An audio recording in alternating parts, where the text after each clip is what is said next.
Здравейте, малки приятели! Аз съм Алека, вашата любима пътешественичка. Ще ви изпея една приспивна песничка за лека нощ. Да започваме!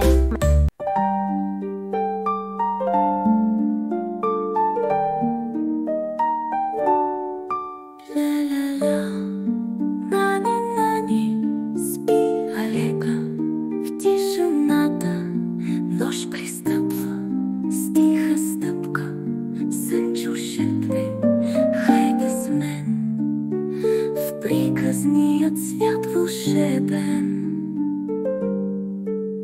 послушна добричка Алека, с усмивка лъчезарна огромна, сърчица, което с любов тупка, в ритъм нежен, тих, спокоен.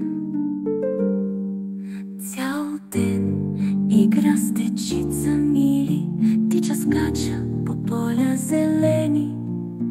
Сега умората дошла е вече, готова е за сън далечен.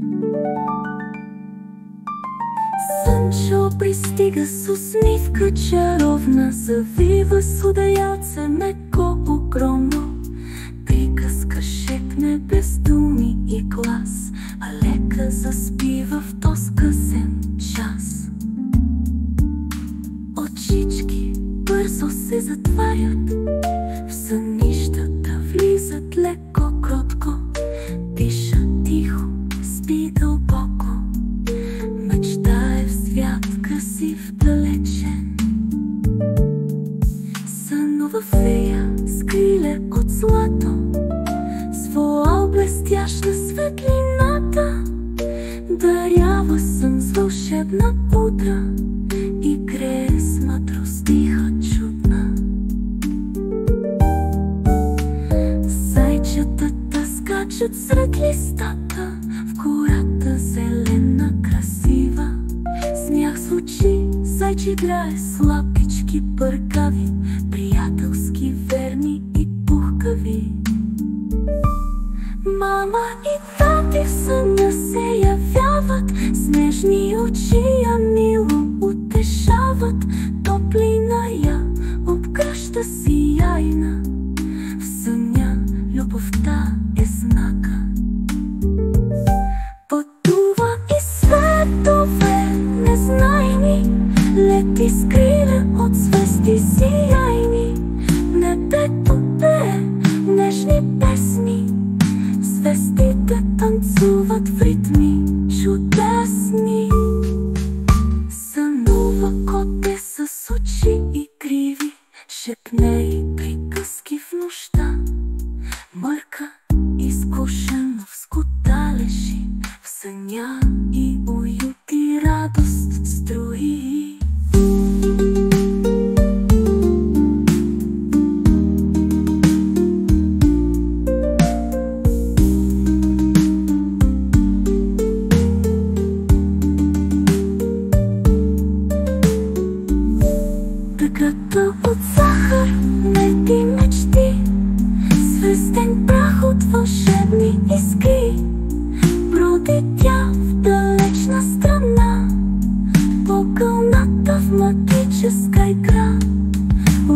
забравяйте да харесате клипчето, ако ви е допаднало, и да се абонирате, за да не пропуснете следващото ново приключение.